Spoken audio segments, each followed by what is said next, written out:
भ्रमण करते हुए गौतम बुद्ध के एक शिष्य ने त्याग का महत्व जानने की जिज्ञासा प्रकट की। तभी गौतम बुद्ध ने अपने सभी शिष्यों को एक स्थान पर बैठने का आदेश दिया और त्याग का महत्व समझाते हुए उन्होंने एक कथा सुनाई। किसी देश में एक राजा रहता था। वह बहुत अभिमानी था। अपने बराबर वो किसी को समझता ही नहीं था। कारण था उसका राज्य वो बहुत बड़ा विशाल था। राजकोष धन से भरा भी था। उसके पास बहुत बड़ी सेना थी और उसके आसपास नौकरों चाकरों की बहुत बड़ी पलटन भी थी जो हर घड़ी उसका हुक्म बजाती रहती थी। चापलूस ने उसके अहंकार को और बढ़ावा देते रहते थे। संयोग से एक दिन वहाँ एक फकीर आया। उस राजा के यहाँ आकर वो राजा को पहली बार में देखकर ही उसे समझ गया था कि ये राजा बहुत घमंडी है। परंतु फकीर के चेहरे पर बड़ा ही तेज चमक रहा था और आंखों से भी प्रेम भरा था। उसने राजा की ओर देखा और उसकी भावभंगिता से क्षण भर में ताड़ गया कि राजा की धन दौलत और सत्ता में मदचूर है। उसके भीतर की आंखें अब बंद हो गई है। अपने स्वभाव के अनुसार राजा ने चिल्लाकर कहा, ए फकीर, तुझे क्या चाहिए? तू यहाँ क्यों आया है?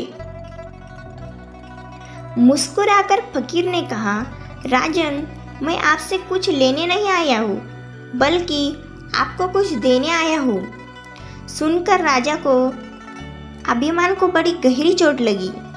उसने सोचा कि इस भिखमंगे की इतनी ज़रूरत कि मुझ जैसे वैभवशाली और सत्ताधारी के साथ ऐसा व्यवहार करे। राजा ने चीख कर कहा, ए फकीर, छोटे मुंह बड़ी बात करके तुझे शर्म नहीं आती? जिसके पास फूटी कौड़ी भी नहीं वो किसी को क्या देगा? जो स्वयं दर दर की ठोकरें खाता है और भीख मांगता है वह राजा की बरोबरी क्या करेगा? फकीर राजा की गर्व भरी बात सुनकर हंसता हुआ बोला, आप ठीक कहते हैं महाराज, आपके पास बहुत कुछ है जो मेरे पास नहीं है। पर राजन, अकिंचन के पास जो भी कुछ होता है जो दुनिया की माया से अधिक महत्व रखता है।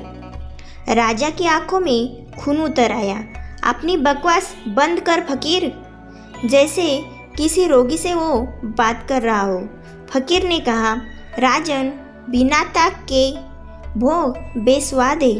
वैभव जब त्याग से जुड़ जाता है तो वह महक उठता है। जानते हो, त्याग के आते ही अहंकार भी मिट जाता है, आसक्ति दूर हो जाती है और अंदर की आंखें खुल जाती है। फकीर के शब्दों में मानो कोई जादू था।